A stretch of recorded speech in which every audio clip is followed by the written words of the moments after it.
Idiot Wind is recorded in front of a live studio audience in Norwich. If you'd like to come and see a show recorded, you'd be very welcome indeed. Please check the website, that's idiotwindpodcast.com, for air dates. Not for air dates, for, recording dates, yes, do that.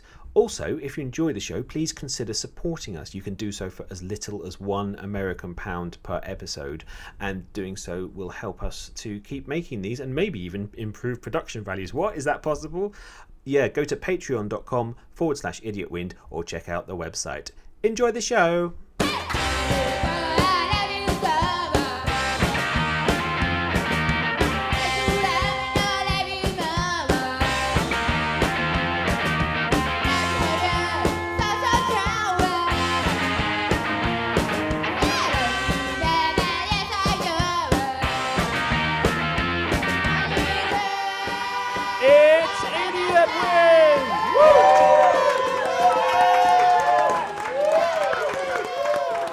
Welcome to Idiot Wind, the panel show podcast. We are broadcasting live from a dungeon in Norwich, apart from, we're obviously not live. If these walls could talk, do you know what? I bet they would say things funnier than any of these four. It's the panel, let's meet them. On my left is Danielle O'Hara. Danny, how are you? I'm good today, thank you very much. Have you had a good week? Yeah, except for it keeps raining, and I've realised my shoes that I've been wearing aren't waterproof. No, and also you haven't been wearing them on your feet. No. And on my right, it's Kahn Johnson. What's the word on the street? Tuesday. I'm quite glad to be here actually, because I've had a bit of a tough couple of days. It was bath night for the cat last night. Ooh. So today we're mostly in A&E. And on my left, on Danielle's team, is the lovely John Nguyen. Woo. Welcome, John. John, how's it going? I've lost 4 umbrellas. Shit. Yeah. Is that good luck or bad luck? Did you lose them indoors? No, I lost them near post boxes. Oh, that's good luck. As soon as we're done here, let's go out and look for them, man. Okay. Do you have a fine? Did you did you enable the "Where is my umbrella" function on them? On the first one I did. Right. And I'm hoping it, calls the others. Do they do that? Yes. Oh, you know what? I could help you with this. I could make some posters and we could put them on lampposts. Yeah. Great. Have you seen my umbrella? So we could start a Umbrella. And also on my right, it's Mark Womersley. Hello, Mark Womersley. Hello, Christopher. What's going on in your world? Well, I've been finding quite a lot of umbrellas, but I was very helpful and I posted them. Smash the GPS widget off one of them is my advice. Yes, off the post boxes. No, post boxes don't need GPS, they're static. Yes, so that's what I've been doing. Also, pressing buttons and keeping score, unfortunately, we have Matthew. Ooh. Matthew, are you all right? I'm adequate. That's, I would say that's an elevated sense that you've got there. I'd certainly say you're around or inadequate. Let's find out if these teams have names. Danny and John, do you have a name? We do, thank you very much. What is it? We are... Gerald. Yeah. Tell us why. Well, because we discussed it and agreed on Gerald. Because we thought that Maureen had been taken. But by who? By... Maureen. Maureen. Yeah, of course, I forgot about Maureen. But lots of people don't take Gerald, so we thought we would reclaim Gerald. Yeah. That's very true. Lots of people aren't called Gerald. And I Which I'm not surprised about, because when you think of a baby and a little face and you think, hello, baby Gerald, I mean, I don't know, it seems quite... Maybe it's all right. It feels like it might be all right. You do, Gerald. Yeah, look at you, Gerald. Gerald's done a sick on my shoulder. Yeah, but so... And our tagline is Gerald, Gerald, Gerald. Lovely. Let's hear it for Gerald. Gerald. Kahn and Mark, do you have a team name? We are the Hypothermic Badgers. We are. Hypothermic? Yes. Yeah. I don't even pretend to understand what that means. Would you care to enlighten me? Basically, we had a little chat, and we realised that we have something in common. Is that we both have blue badges. Yes. And blue badges? And lattes. And lattes. Blue badges? Yeah, so we decided that if we have blue badges and lattes, then obviously we are hypothermic badgers. Nice. Let's hear it for the Hypothermic Badgers. All right. Let's. Matthew, are we recording? We are indeed recording. We'd Thank be a bit... fuck for that, because this is gold. We'd be up shit creek if you weren't by now. Okay, well, those are the teams. That's Matthew introduced. Let's crack on with round one. Sort it out. In round one, I will give each of our teams a scenario or procedure, and we'll see if they can indeed sort it out. The first question is for Danny and John. Danny and John, what is the procedure for selecting a new pope? I think the new selection should be based on that programme, the island, and then we could have like one group which could be the Pope possibilities, and then the other group could be the Pope probably notters, and then they could survive on the island. See who survives. Yeah. You say probable otters? Probably notters, but you know what? Because when you pick a group, there's always a group that gets discarded. Now that group might have the best pope in it.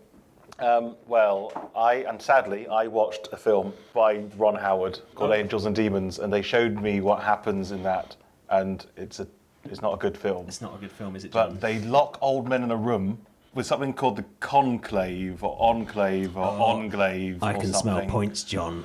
And then they have to burn something or someone, and if that produces white smoke, you get a pope. That's not so far away from survival. No. And smoke signals. So maybe they burned the probable otters. But you trying to get in on John's clear play for points there. Anyway, let's throw it over. Kahn and whoever the fuck you are. Mark. It's Mark Womersley. I think they're making it far too complicated. I think you just need 10 candidates standing in a triangular formation, a big ball rolled towards them, and whichever one's left standing, popey. Popey? Nice, 10-pin poping. Yep. Good stuff. Yeah. I mean, I'm personally a big fan of reality TV and sort of that kind of sort of game show format that the world we now live in. I think what you should do is you turn it over to those sort of TV shows, but you do it in a couple of stages. So you have the first round of contestants. They have to do like a papal version of MasterChef, where they have to cook a fine meal using just wine and wafers. And then the final round, we all remember the game Splash? Remember this? Celebrities had to learn how to dive. Yes. Yeah. With what's it, Tom Daley? Yeah, that's it. And the way that works is you have your final three on the top board, and the winner is the one who lands on the water first and runs to the end. Could I argue that Big Brother might be a better, if we put all the popies in a house and we actually see how they behave? Do you have hot tub? Popey hot tub? See, now that's interesting because, whenever you say pope, I'm thinking soap on a rope. Are you? Yeah. And so if you put them in the hot tub... They just dangle there. Pope on a rope. Making the water... Pope on a rope. Making the water Sure, I slightly just said that. popey. Popey, Yeah. potpourri. If there are points for Pope and a rope, I'd like to point out I said it first. Hey, Let me get this right. You think that there are going to be points for Pope on a rope? If there are going to be points of Pope on a rope, I want to say Pope on a rope as well. well, can I just say John, potpourri for you?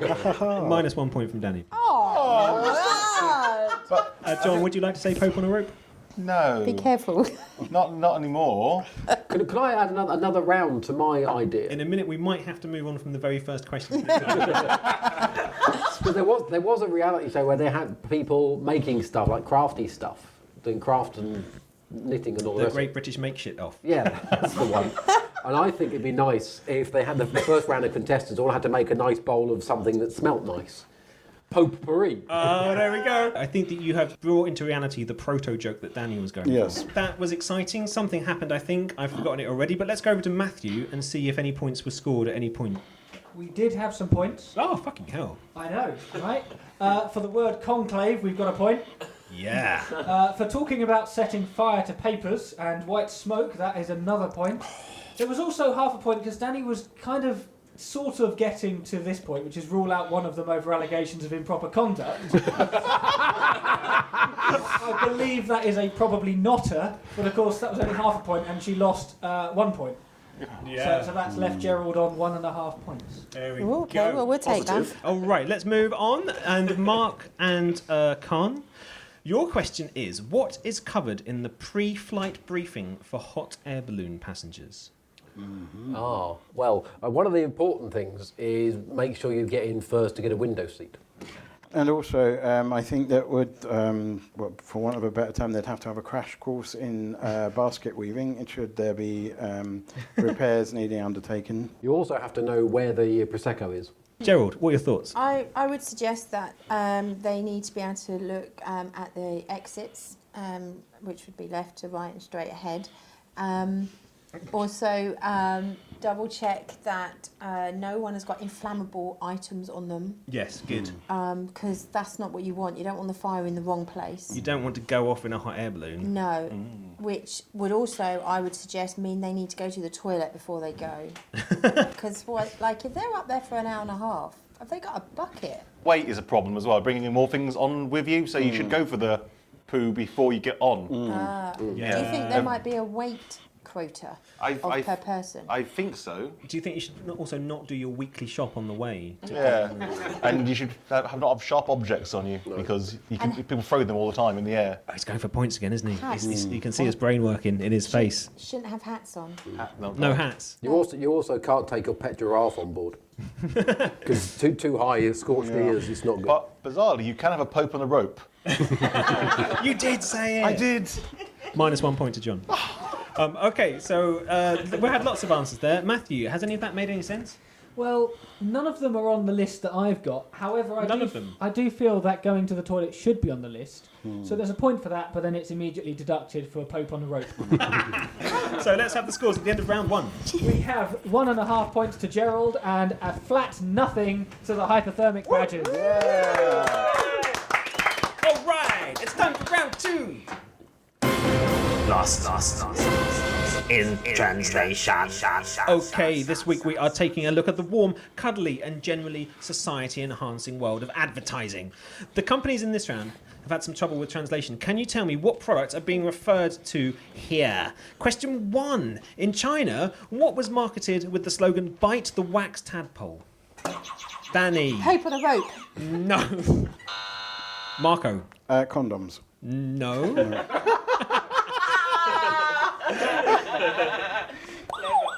John. Cigars. No, it was in fact Coca-Cola. What in Mexico was advertised citing that it wouldn't make you pregnant? John. Men. Kahn. Donald Trump. No. Coca-Cola. No. Mark. Condoms. No, it was in fact Parker pens. What was KFC's finger licking good originally translated to in their Chinese advertising? Kahn. No? Anyone else? John. Try not to eat your fingers. I'm going to give you that. It was actually "We will eat your fingers." Panasonic launched a Woody Woodpecker branded Web Ready PC. What was the slogan? Danny. Peck with Nope. me. Half a point. Hang on, what was it again? It was a Woody Woodpecker what? Branded Web Ready PC. I mean, not that any PC isn't fucking web ready. Yeah. You know, Mark, sorry, I forgot what was going on. I just thought I was at home. Is it? Mark. No. It is, in fact, Danny? The peck. No. It was, in fact, Touch Woody, the internet pecker. That's not good. Next question. The American Dairy Association tried to replicate its Got Milk campaign in Spanish-speaking territories, but what did they ask consumers instead of Got Milk? Kahn. Got Milky. No. Mark. Got breasts. No. John. Got lay. No. They, in fact, put up billboards asking people, "Are you lactating?" That was close. What was... You were half a point to Mark. What was Schweppes tonic water translated into for an Italian campaign? John. Bubbly liquid. No. Mark. Fart water. No. Although not a million miles away. Half a point to Mark. Mark again. Flatulence giver. Minus a half to Mark. No, it... Con? Gas water. No, it was in fact Schweppes toilet water. Nike trainers were made for the Chinese market using the symbols for prosperity and luck. They put one on each heel, but what they didn't realise is they have a new meaning when placed side by side. What was that new meaning? Con? You're fucked. No. Mark. Amputee. No. Sweatshop. No. That would have been excellent. John? Money is good. No, it was in fact. Mark? Fuck you. No, it was in fact get fat. I was close. Half a point to Kahn. People have worked out that all they have to do to get half a point is say, well, I was close. But not poking a rope. What did... -1 to John. What did Iranian soap company Paxam call their snow laundry detergent in English-speaking territories? Kahn. Coke. No. It was Bath. Which global brand promised to bring relatives back from the grave in China? Danny? Weetabix. No. Kahn? Trump hotels. No. Mark? Bird's eye potato waffles. They're not that versatile. Yeah, It was, in fact, Pepsi who tried to market that it brings you back to life, it rejuvenates you, and they said, bring your relatives back from the grave. What is the translation of Mercedes-Benz initial name Benzai when it launched on the Chinese market? The audience might have it. John? Oh, bend over. No, but I like it. euthanasia. Half a point to John. So, Mark, was it? Euthanasia? No, half a point to Mark, though. We're going to kill you. No, it was in fact rush to die. Lovely. Okay, that brings us to the end of round 2. Matthew, what's going on over your neck of the woods, mate? We have some points finally for the hypothermic badgers. There you go. A whole 2 of them. But Gerald is proving to be a very popular name indeed at 3.5 points. All right. What follows round 2? Probably round 3. Local life. It's time for local life. Okay, in the third round called Local Life, we take news stories from local life around the world. That's sort of global life, really, innit? But it's called local life, so we're going to just say that it's local because it's always local to someone, so it's local life, innit? Question 1 to Danny. What is the Victor Wind Museum crowdfunding £6,666 to buy from a young boy in Peru? A kite. No. Anyone else? Paddington Bear. No. I think, given the clues in the figure, I think they're trying to get the devil off him. Yeah, right. No. It's his soul, probably. But I think I do know the answer to this. John knows the answer. I do know the answer. Because for some reason this boy has got some sort of, well, bizarrely, a decapitated head. Yeah, let's give John the points. And they want this head. Yeah, that's right. It's going to be they're going to raise that amount of money, £6,666, for a 1,000-year-old mummy's head. As with all crowdfunding campaigns, there are rewards that you can get by supporting the cause. In this case, if you pledge £16, you will receive 3 chocolate anuses. That's true. I'll give you the web address later. £35 gets you a skull of a small animal. And for £550, you get the penis bone of a walrus. Okay, question 2, and this is for Kahn. What is Hull resident Roy Goldspink right royally sick of? Hull. It's a good answer. He may well be. That's not what I was looking for then. Chocolate bars getting smaller, because that annoys everybody. The price goes up, bar gets smaller. What is that about? Yeah, that's very true. It's very true. He probably is, again, probably something else that he is sick of, I would imagine. Mr. Goldspink sounds like a wise chap. Is it his name being misspelt? Are you going Goldspank or Gildsponk? Well, he's like women keep approaching him because they think he has a high quality of Jam. donor possibilities. Doner kebabs. Donor spink. Daniel? The Duchess of Cambridge. No. The answer is that he constantly hears the national anthem playing in his head, sung by a male voice choir. All of the time, very loud, it's very distracting for him. Roy hopes that the Queen will come and visit him one day, but also stated, I don't know what caused it. All I know is it's a group of men singing it, and they're singing it very well indeed. So at least they're singing it well, right? Oh, well, that's his opinion. Yeah, he's entitled to it, I mean, John. they could be quite bad, and he just wouldn't know, would he? Since they're in his head, I think I can feel the syndrome coming on. Yeah. No, it's all right, it's gone. Roy, I feel your pain. Okay, let's move on to question 3. This is for John. John, the Bina Biotel design studio has designed a clock that uses what instead of numbers? The noises people make throughout the day So, like, in the morning, it's, I'm waking up, and like midnight, it's going, I love you so very much. I want a kebab. That sort of, I think that would be great for, like, turn time for the day. I'd use it. Yeah, Help wow. me. You have a nice time at midnight, don't you? Yeah. Love followed by kebab. Not always in that My order. kind of man. Sometimes simultaneously. Yeah. Do you mind if I rest my garlic sauce there? Any thoughts? Any other thoughts? Is Danny? it? Mark? Oh, sorry. No, Yes, you. I was going to say, is it a different kind of digit? They use the severed fingers. But, yeah, no. No? I thought it was a clock that was supposed to help you actually get to sleep, so that it's been replaced with sheep. Just an increasing number of sheep. Yeah. So you just 1, 2, 3, 4. Can't wake up. Whoa! Danny, Well, I was actually going down the same route as John. are you going to get a kebab and some love? Well, I hope so. I was thinking when you said that, I was like, well, I know a friend who's got a bird tweet clock, and they tweet as the day goes on. Oh, okay. And so you get the owl coming out at the owl time. Oh, I know, so I was very thinking sweet. for cake o'clock. Is it? Sorry. Or hiccuping is, after tea time. What time would cake o'clock be? Well, Any time, innit? it could be, that's the complicated thing, because that is the problem with, maybe, could it be personalised clock? So you'd have to configure it yourself. Yes. When would you go for cake? Oh, I think I'd go for cake about 5 o'clock. In the morning? Possibly in the evening. No, 5 o'clock in the morning is definitely What would signify quarter to Snoring. 11 a.m.? quarter to 11 a.m. Well, you're kind of into brunch by Yeah, then, aren't you? brunch. So that's two Two cakes. pancakes and Aren't you? bacon. Yeah, and 2 cakes. This is too sensible. I was just hoping for a throwaway comedy answer, if I'm honest. Second breakfast. Fuck's sake, it's not I question was time. hoping for the alarm clock at quarter to 11, if I'm honest. That Well, see, would quarter to 11's a bit early to really be doing anything. Come 11 o'clock, then that's wine o'clock. You can start drinking. That's fine. But quarter to 11, yeah. I just thought when Danny said bird tweets, I imagine like an owl on the internet going, it's night time. Can I Just telling everyone that. can I make a shameless grab for point two? Hashtag twit. Yes, Being a point two, I think it's lashes. it is. Points for Mark. It's lashes. Yes, let's do clapping.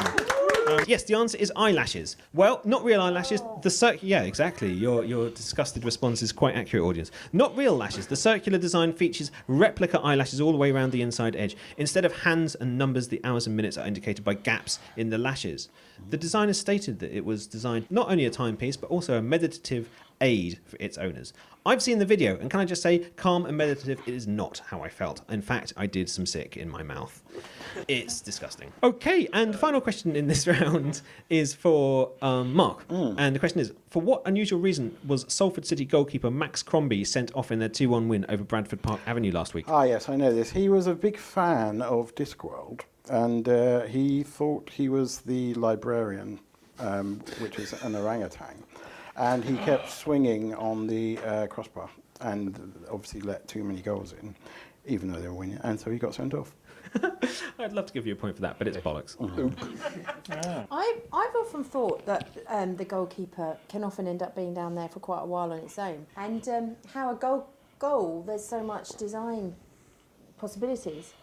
Like there's literally nothing going on in that goal. Make so it into a you bijou could, apartment. yeah, I mean, there's so much you could be doing in that space. like making You it your own. basically think he was recreating DIY SOS. Yeah, He something was like building that, an extension and a swimming pool and making it all accessible and putting in an upper floor.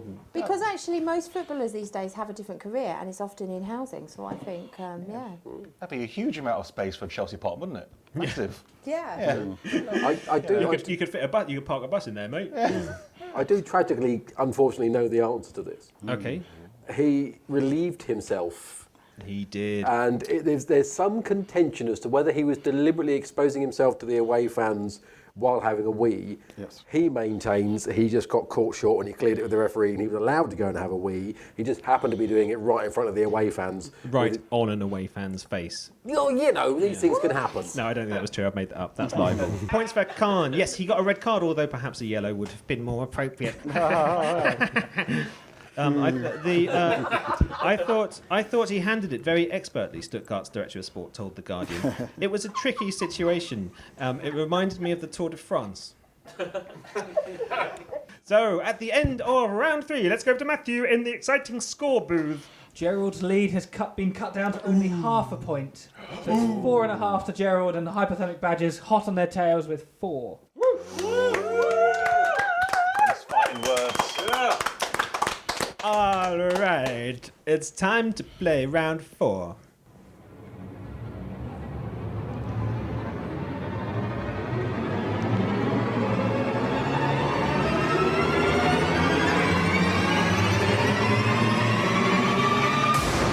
Hot Rich KER-PLUNK.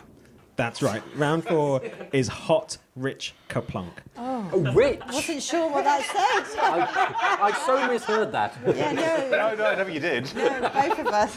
So I'm sure I don't need to explain the rules to Hot Rich KER-PLUNK. It's very, very simple indeed. We all know the standard game for KER-PLUNK. I'm sure we all know this variation as well. Matthew has a KER-PLUNK set over there, and in it he has 20 sticks with each with a type of curry written on it. Our team members are going to each take it in turn to name a type of curry. Matthew will pull out that stick from the KER-PLUNK set and see which marbles fall. Each marble has on it the name of a country. Matthew will then cross-reference this with the GDP of that country in 2016, total up what the total monetary amount of the curry stick fall is, and then at the end of the round we'll see who has the lowest GDP in total, and they shall get a point. Okay, I think to start us off we will go with... Hang on a minute, Chris. Hang on. It's been a bit fiddly trying to set this set up. Oh, Can we- oh, you haven't got marbles everywhere, have you, mate? No, it's fine. It's just one that's...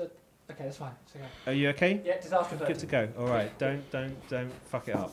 I'm trying. Not again. It's resting on the soundboard, to be honest. It's a bit- The last time, we know what happened. Yeah, well, I don't think we should talk about that. No, He's we can- still- not he's again. still It was recovering. Vindaloo that did it. Yeah, every time. Did you ever sort out your trousers? Let's move on. Mark, I think it's you to go first. We have rolled some bindi badgie earlier, and it's come up Mark. So, Mark, if you'd like to kick us off. I would go for a Danzak. Okay, that's no balls. John. I will have a madras. That is a single ball. Let's have a look. You got Vietnam. Okay, Kahn. Rogan Josh. Interesting. That is also no balls. No balls. No, that's good. That's what you want. Was it? Yeah. Come on, guys. You know how Hot Rich KER-PLUNK works. You want to not drop your marbles. Yes, The person with the highest GDP loses, man. I was feeling bad for the other team. Danny. I would like to go for a korma. Oh, that was 2 balls. 2 balls. See what we've got there. See what we've got. That's not good. That's Remember you want- Germany. Oh, that's a big GDP. That's in the top 5. Portugal is the other one. Oh, that's going to be a big score. Matthew, could you just make a note to just test Kahn's urine after this round, please? In my defence, I thought we were playing vegan rules. Ah, no, this is a very meaty version. Mark. I'd like a Boona. How old are you? Took a while to come down there. I'm just getting it. That's Norway, Mark. Oh. Norway. Okay, I think that's not huge, but surprisingly large for its size. I think though. John. I'm going to go with the wild Thai green curry. Ooh. Yeah. Oh, mate. Come on, John. What? Balls everywhere, mate. Oh, hang on. There's loads of these bleeding things. Hey, but there's ones on the floor, mate. Yeah. Can you get that one? That's Hong Kong. Okay. Don't forget Hong Kong. Hong Kong is India. We've got Belgium in there. Oh, fucking hell, John, this is Colombia's awful. rolled off to the audience. Hide it. Don't, Hide it. yeah, don't worry about. Oh, Anyone know the GDP of Colombia? For- I'll just guess. how's it going, Matthew? I think I've just about got Right, Kahn. Let's rattle the last 2 off. Kahn. Okay. I mean, this is very exciting. Di Piazza. Ooh, Di Piazza. Oh, that may have only been one, but that was the United States. Oh. And the final stick for Danielle. Is going to be a madras. Oh, we've had Madras, I'm afraid. Oh, no. Pick again. Did it have any balls in it? Well, it doesn't matter. Oh. Okay. It's been pulled out and balls have or haven't fallen. Okay. Well, I think we're not doing too well with this, are we? There's the masala vindaloo. You can confer if you wish. There's a file. What's that? It's very File, hot. it's hot, so you Very need gloves. It's often not on a menu, it's so hot. Can we have a file? They're going for the file. Ooh. Okay, now that's fine. That was only the UAE and Denmark. Oh, Denmark, yeah. So, okay. Well, I think that we probably better hold it there because the audience are getting extremely excited by this game. So, Hayward, put your KER-PLUNK away, toss up the GDPs, and yeah, there we go. And tot up your GDPs. And whoever has the lowest. Can you just give me like 10 minutes? Matthew. Where did you find him? This is Matthew. like the last time, isn't it? Yeah. Can You know I what? just? No. No one can. All right. Matthew, regardless, let's just have the points however you've got them now. This is an absolute clusterfuck. I've got a point. Mark gets the point for having the lowest total GDP in Hot Rich. Let's hear it from Mark! I think we'll all agree that was incredibly exciting. Okay, let's move on now to round 5. Let's suppose that you're writing a really important email to a colleague. Nah, fuck that. It's TED Talks Bollocks. That's right, round 5 is TED Talks Bollocks. In this round, everybody is going to speak with their words and say things, and some of them are going to be true, and some of them are going to be bollocks. The idea is that the ones with the bollocks in their mouths are going to try and make it like they've got the truths in their mouths, and the one with the truths in their mouths are going to slightly give the impression they've got the bollocks in their mouths. The other team is going to try and differentiate the one from the other, the bollocks from the truths, and state so with a wave and maybe a jaunty smile. Okay, that's the rules established. Let's go over to Mark and Kahn first, and Mark is going to start us off. He's going to talk for 30 seconds, a little mini TED Talk, if you will. Mark is going to be talking on the subject of spam. Spam is Mark's subject. He's going to be talking about spam for 30 seconds, which will start now. I remember spam at school. It was a kind of constituted or reconstituted cheap ham that they used to slice up and put in batter and fry as fritters and force feed them to you. It was a strange school. More recently, though, it's obviously the stuff you get in emails and like unsolicited, unwanted junk, that kind of thing. Lovely, thank you, Mark, for your TED Talk. Right, Kahn is now going to talk for 30 seconds on the subject of guide dogs. Guide dogs Kahn is going to be talking about for the duration of 30 seconds, as aforementioned, and his time starts now. Guide dogs are the little four-legged friends of people who have eyesight problems, and they are trained from, I was going to say birth, but that's a little too soon. You have to train them from puppyhood, and they go out to special trainers, and you're not allowed to interact with them when they're working. They are only allowed to walk about and help people see where they're going. And it's kind of weird with guide dogs because you have to trust them to know how to cross a road these days, because they've got... Yeah, lovely. All right. So, Gerald, you are now in the position of trying to work out which one was talking to bullshit. What do you think, John? I don't know. It's difficult. It's difficult. I mean, I like Kahn. Really? Do you? It's words. Mark had 2 different types of spam. He was double spamming it. He was double spamming it. He was also giving us the, I don't know what to say about this look. But that could be his tactic. It's probably It's his just wind. tactic. That's the thing. But bizarrely, you know, I know things about guide dogs and spam because I'm a weird man. You eat guide dog spam? I come from Brighton. Also, am I the only one who thinks actually spam in batter might sound quite nice? Yes. Oh, okay. So, I'm going to have to push you here. I want to say What do you want to say? that Kahn is lying. Okay, let's say that. Kahn, were you talking to bullshit? I was winging it. He was winging it. Well done. Points to these two. I think you played your hand well. Okay, we are going to reverse the action now. The guessers become the non-guessers, and the non-guessers become the guessers. It's Danny and John. John is now going to talk for 30 seconds on kebabs. He's going to talk about kebabs, and his 30 seconds start approximately now. So at midnight, I like to have a kebab, and it's often a doner kebab, which they tell me comes, well, Turkish kebab. But in America, it's called a gyro or a gyro. I mean, do you remember the end of the film The Avengers? And they go have a gyro at the end of The Avengers. It's basically the same thing. It's pita bread with meat in it. And I watched a program once with, what's his name? Blonde guy, Gordon Ramsay. And the guy said you can eat kebab meat fresh because it's like, you know, without being cooked, like proper graded. Yeah. A very educational talk. Okay, and now we're going to move over to Danny. And Danny is going to be speaking for 30 seconds about Westlife. Westlife is Danny's subject, and her 30 seconds commence now. I'm really pleased to be talking about Westlife because people will often talk about them as a boy band, but these are grown men. And what people don't remember is that they started out with 5. And just like the Spice Girls, when 3 became 2 or 2 became 1, the Westlifers, they became less at some point. So, but that did not stop their popularity, because I believe they went on for some years, and they became the Westlife move as the lights go up, and yeah. All right, Mark and Kahn. You heard lovely talks there about kebabs and Westlife, but which one was the bullshit? I personally think Danny was bullshitting. I'm inclined that way, I must admit. Can I just explain why? You certainly can. Yeah. It's because fuck you, Kahn. Yeah. It's because it sounded like her talking normally. So it seemed like she knew. I just felt like it was too interspersed with Random crap. nonsense. Yeah. I mean, you've got to bear in mind, she knew about the Westlife move. Yeah.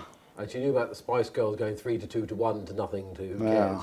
cares. But John did manage to cross-reference his love of kebabs at midnight and Yes, then he shoehorn in the bit of the Avengers. Yeah. Now, if he'd rehearsed this properly, I think he would have mentioned the fact that the kebab scene in the Avengers was added afterwards. This is getting very technical. Yeah, and push a us. little bit dull. Could I push you? Could I push you for an fallen answer? asleep. I've totally changed my mind. I think John was winging What's your answer? We'll go with John. was winging John, were you talking bollocks? I was talking utter John bollocks. was talking bollocks. Well done. All right. I think there was points all around there. Hayward, Matthew, rather. That's your name in this. Matthew, what do we think when it comes to numbers vis-a-vis points? The hypothermic badgers are still half a point ahead, 6 to 5.5. Woo! Right, all to play for. Oh, right. All to play for going into the Gerald. last. Yeah, Gerald. All to play for going into the last round, and that is round 6. Ooh. Questions. Time for the last round. It's round 6. It's on the buzzers. Question 1. 91,000 people have signed a petition to support the renaming of fire ants to what? Con. Annoying little bastards. No. Tiny John? buggers. No. Mark? Bum biters. No. Danny? Any thoughts? No. The answer is spicy boys. Nice. What is the collective noun for unicorns? Danny? Unican. No. Kahn? Fuck ton. No. John? And made up. No. Mark? A cob. No. It is in fact a blessing of unicorns. So made up. Name something that's made up of 70 pieces of wood. John? A 70-piece wooden jigsaw. Yep, I'll take that, that's fine. You could have also had violin. In what musical key do most toilets flush? Danny? D major. No. Kahn? B sharp. No. Mark? B flat. What was that? B flat. No. John? A flat. No, it was E flat. E flat. Who is this? Somebody stuck some big fat man up in the front to give me dirty looks all night long. I swear to God. Let's have Danny? The Queen? No. Theresa May. No. Kahn? Priti Patel. No. Mark? Melanie Griffiths. No, it was in fact Madonna. Who is this? John? Reddyhead doing the song Creep. No. Great guess though. Kahn? Drunk unicorn. No. Prince Philip. No. Mark? Donald Trump actually talking out of his arse. John? The cast of Friends after being drunk. No. Matt, who was it? It was the Chuckle Brothers, as heard from the studio next to where they were filming. How many eggs do mackerel lay in one go? Mark? 10,000. No. Kahn? 74. No. John? 2. No. Danny. None. No, it's $500,000. I was close. I've got £90,000 in my what? Danny? Pocket. No. Kahn? Pyjamas. No. Kahn. No. Mark? Body belt. No. Dreams. Name this song. Sorry. It's all right. Sound of Silence. Point to John. Name this song. Shut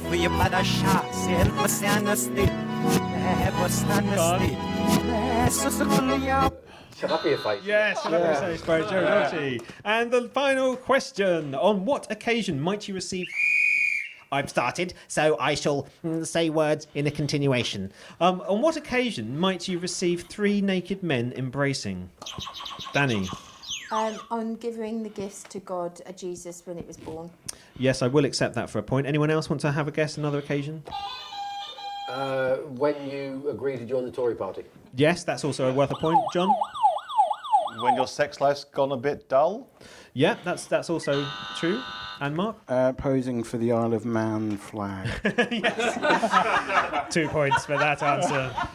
And also, if you receive a Nobel Peace Prize, because 3 naked men are on the thing that you get, the medal thing, the Peace Prize thing, the thing. If your piece is prized. Is that the thing that Robert Mugabe's down to win next year? No, I think he's on Strictly or something. Yeah. So that brings us to the exciting end of tonight's quiz, and I'm sure everybody is on literal tenterhooks, probably actually on the edge of their seat. Let's go over to Matt for the final scores. Well, it finished a very close half a point in it.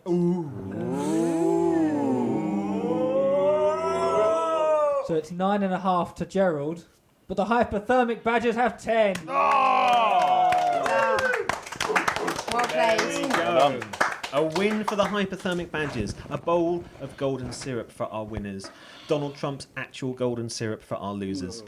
Thank you all for being here and for downloading and listening.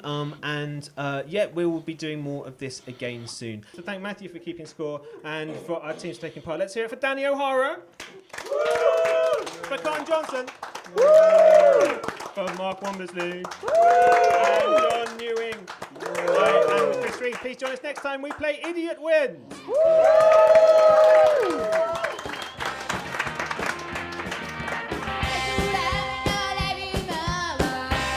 If you enjoyed the show, please consider supporting us. You can do so at patreon.com/idiotwind. This excellent music is Yes I Do by the Melvins.